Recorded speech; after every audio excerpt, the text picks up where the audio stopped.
Assalamualaikum warahmatullahi wabarakatuh. Anak-anak ibu semuanya, senang sekali pada kesempatan hari ini ibu bisa menjelaskan sedikit tentang media pembelajaran kita ya. Hari ini kita akan belajar tentang bulan Ramadan yang indah.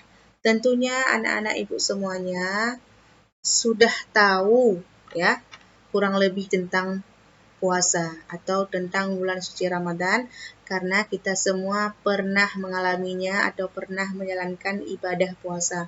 Meskipun anak-anak ibu semuanya masih kecil tetapi pernah melaksanakan ibadah puasa. Iya kan? Nah, sekarang kita lanjut ke tujuan pembelajaran kita. Tujuan pembelajaran kita pada hari ini yaitu siswa dapat menggali makna puasa Ramadan dan hikmahnya.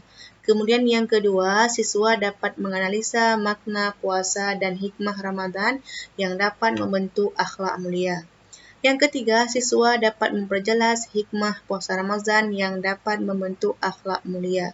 Selanjutnya, siswa dapat menunjukkan hikmah puasa Ramadan yang dapat membentuk akhlak mulia. Dalam materi kita hari ini, anak-anak ibu semuanya, ini perlu kalian ingat atau kalian sadari bahwa tentang tema materi kita bulan Ramadan yang indah ini, kalian kurang lebih harus mempelajari tentang pengertian puasa. Ini harus kalian tahu apa itu puasa. Kemudian syarat wajib puasa apa-apa saja. Kemudian selanjutnya syarat sah puasa. Next, rukun puasa. Next, hal-hal yang membatalkan puasa, manfaat puasa, kemudian amalan sunnah di bulan Ramadan. Tentunya ini ada tarawih, tadarus, sedekah, dan manfaat bulan suci Ramadan atau hikmah bulan suci Ramadan. Itu poin yang paling penting. Selanjutnya, anak-anak ibu semua, sebelum kita mulai ke materi kita, tolong kalian perhatikan dulu ada beberapa gambar di slide ini. Gambar yang pertama ada seorang anak yang sedang duduk di depan makanan, tetapi dia tidak tidak makan, dia setia duduk di depan makanan. Itu tandanya apa? Berarti dia sedang menahan diri untuk tidak makan. Kemudian juga ini gambar selanjutnya ini yang di bawahnya ini ada gambar gambar orang yang sedang menahan amarah ya, sedang menahan amarah. Kemudian ini gambar selanjutnya ada gambar terbit fajar. Ini gambar terbit fajar. Kemudian yang ini adalah gambar terbenam matahari. Ini kalian amati dulu. Dari kalian amati gambar ini, nanti kalian dapat mengambil satu kesimpulan apa itu makna puasa. Ya. Selanjutnya, slide selanjutnya yaitu ini tentang kewajiban berpuasa. Itu terdapat dalam surat Al-Baqarah ayat 183. Yang bunyinya, ya ayyuhallazina amanu kutiba alaikumusiyam kama kutiba alal ladzina min qablikum la'allakum tattaqun. Artinya, wahai orang-orang yang beriman, diwajibkan atas kamu berpuasa sebagaimana yang telah diwajibkan atas orang-orang sebelum kamu agar kamu bertakwa. Selanjutnya, ini adalah pengertian dari puasa.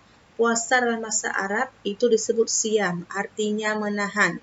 Sedangkan menurut ajaran Islam, puasa adalah menahan diri dari segala yang membatalkan puasa, mulai dari terbit fajar sampai terbenamnya matahari disertai dengan niat karena Allah Subhanahu wa taala dengan syarat dan rukun tertentu.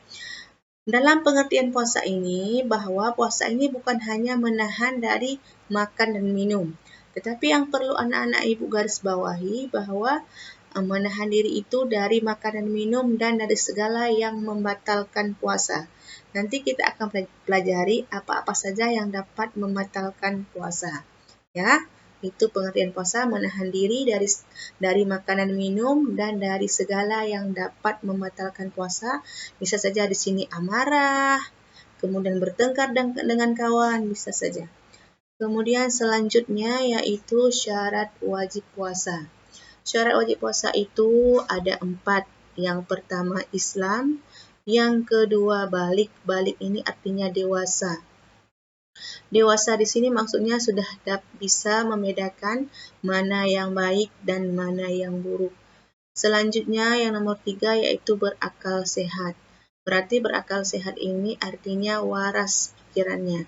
Ya, orang yang tidak waras pikirannya tidak wajib melaksanakan ibadah puasa. Selanjutnya yang keempat yaitu mampu. Mampu di sini maksudnya sehat. Maksudnya di sini sehat. Sehat artinya mampu melaksanakan ibadah puasa tidak sakit, ya. Itu pengertian dari mampu pada syarat wajib puasa.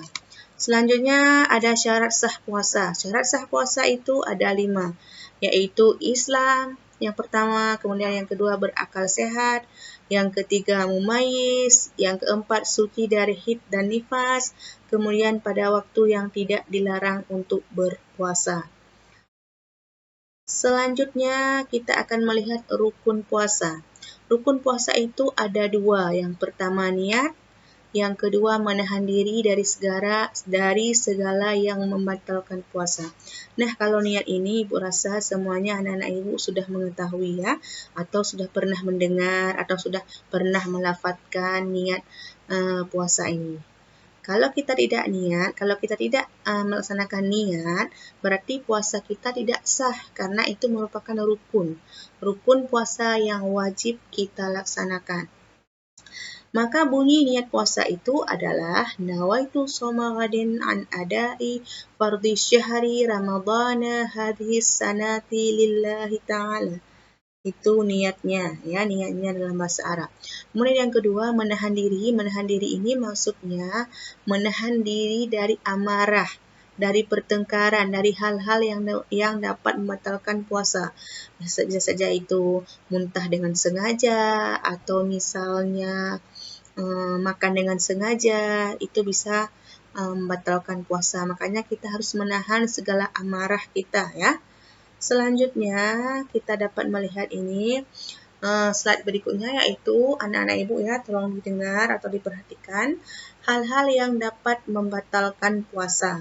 Yang pertama adalah makan dan minum dengan sengaja. Nah, ini jelas sekali kalau makan dan minum dengan sengaja ini sungguh-sungguh sangat jelas bahwa akan membatalkan puasa karena sengaja, ya. Yang kedua, muntah dengan sengaja. Ini juga jelas. Kalau kita muntah dengan sengaja, misalnya jari kita masukkan ke rongkongan, kan itu bisa menyebabkan muntah, maka itu dapat membatalkan puasa. Selanjutnya datang bulan haid atau melahirkan. Ini bagi perempuan ya, bagi perempuan sudah dewasa, pasti tiap bulan datang haid atau melahirkan, itu nifas bagi wanita yang sudah bersuami, punya anak. Itu kalau dia keluar haid atau nifas, itu dapat membatalkan puasa. Selanjutnya hilang akal atau gila walaupun sebentar. Misalnya waktu kita puasa, akal kita masih waras atau pikiran kita masih sehat. Tiba-tiba jreng kita menjadi gila. Nah, itu juga dapat membatalkan puasa, ya. Kemudian selanjutnya itu murtad. Murtad ini maksudnya keluar dari agama Islam. Misalnya kita beragama Islam, kemudian tiba-tiba kita berpindah keyakinan. Mudah-mudahan kita semua tidak berpindah keyakinan ya. Na'udzubillah min dzalik. Kalau kita ini keluar dari agama atau murtad, ini sangat jelas dapat membatalkan puasa kita. Selanjutnya ada amalan-amalan sunnah di bulan Ramadan. Yang pertama ada tarawih, yang kedua tadarus, ketiga sedekah. Tarawih ini adalah sholat yang dilakukan di malam hari setelah sholat isya. Itu jumlah rakaatnya beragam ya, ada yang melaksanakan 11 rakaat termasuk witir, ada juga yang melaksanakan 20 rakaat ya, itu sesuai dengan keyakinan, tidak masalah. Selanjutnya ada tadarus. Tadarus ini adalah mengaji atau membaca Al-Quran secara berkesinambungan. Selanjutnya ada sedekah. Sedekah ini adalah amalan yang paling dicintai oleh Allah ya, karena sedekah ini sebagai bukti tanda